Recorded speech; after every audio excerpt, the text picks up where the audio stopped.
Once upon a midnight dreary, while I pondered weak and weary over many a quaint and curious volume of forgotten lore, while I nodded, nearly napping, suddenly there came a tapping, as of someone gently rapping at my chamber door. "'Tis some visitor," I muttered, tapping at my chamber door, "only this, and nothing more." Ah, distinctly I remember it was in the bleak December, and each separate dying ember wrought its ghost upon the floor.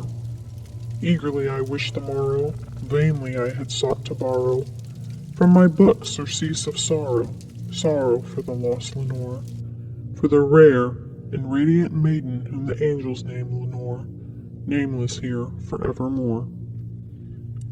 And the silken, sad, uncertain rustling of each purple curtain thrilled me, filled me with fantastic terrors never felt before, so that now to still the beating of my heart I stood repeating, "'Tis some visitor entreating entrance at my chamber door.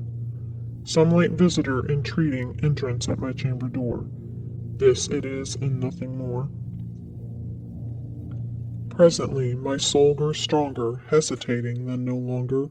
"Sir," said I, "or madam, truly your forgiveness I implore.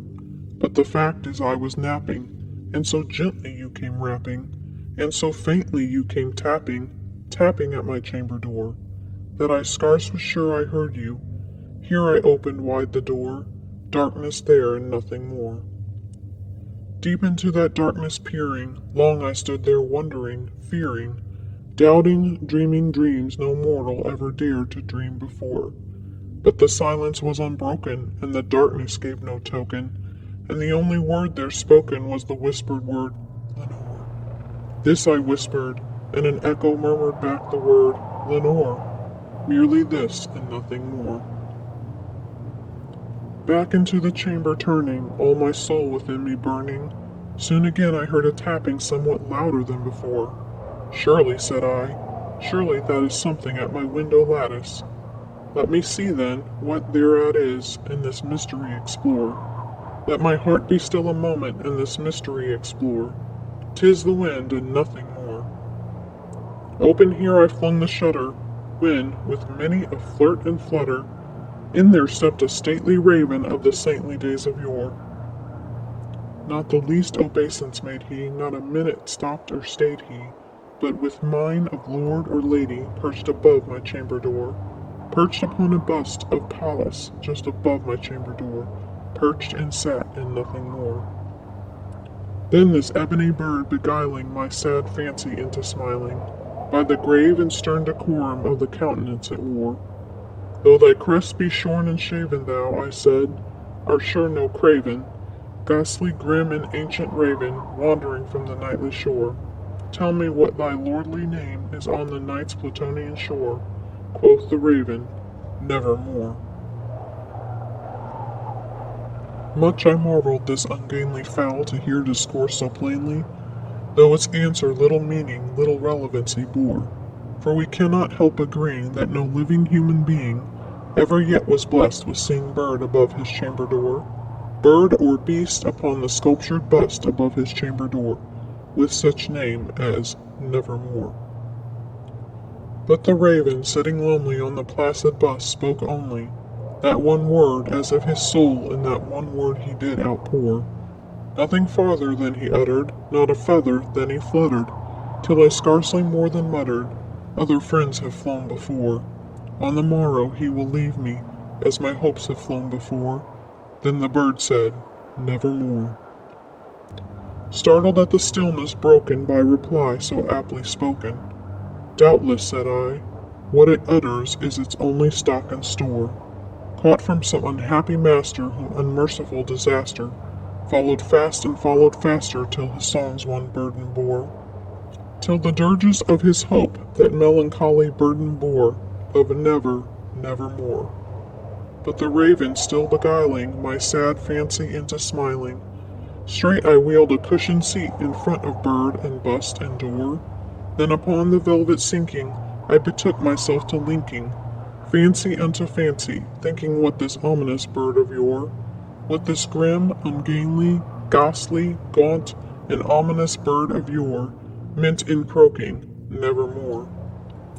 This I sat engaged in guessing, but no syllable expressing, to the fowl whose fiery eyes now burned into my bosom's core. This and more I sat divining, with my head at ease reclining, on the cushion's velvet lining that the lamplight gloated o'er, but whose velvet violet lining with the lamplight gloating o'er, she shall press, nevermore. Then, methought, the air grew denser, perfumed from an unseen censer, swung by seraphim whose footfalls tinkled on the tufted floor. Wretch, I cried, thy God hath lent thee, by these angels he hath sent thee, respite, respite, and nepenthe from thy memories of Lenore. Quaff, O quaff this kind nepenthe, and forget this lost Lenore, quoth the raven, nevermore. Prophet, said I, thing of evil, prophet still, if bird or devil, whether tempter sent, or whether tempest tossed thee here ashore, desolate yet all undaunted, on this desert land enchanted, on this home by horror haunted, tell me truly, I implore, is there balm in Gilead? Tell me, I implore, quoth the raven, nevermore. Prophet, said I, thing of evil, prophet still, if bird or devil, by that heaven that bends above us, by that God we both adore, tell this soul with sorrow laden, if, within the distant Aidenn, it shall clasp a sainted maiden, whom the angels name Lenore. Clasp a rare and radiant maiden, whom the angels name Lenore, quoth the raven, nevermore. Be that word our sign of parting, bird or fiend, I shrieked upstarting, get thee back into the tempest and the night's Plutonian shore. Leave no black plume as a token of that lie thy soul hath spoken. Leave my loneliness unbroken. Quit the bust above my door. Take thy beak from out my heart, and take thy form from off my door, quoth the raven, nevermore. And the raven, never flitting, still is sitting, on the pallid bust of Pallas just above my chamber door, and his eyes have all the seeming of a demon's that is dreaming, and the lamplight o'er him streaming throws his shadow on the floor, and my soul from out that shadow that lies floating on the floor shall be lifted nevermore.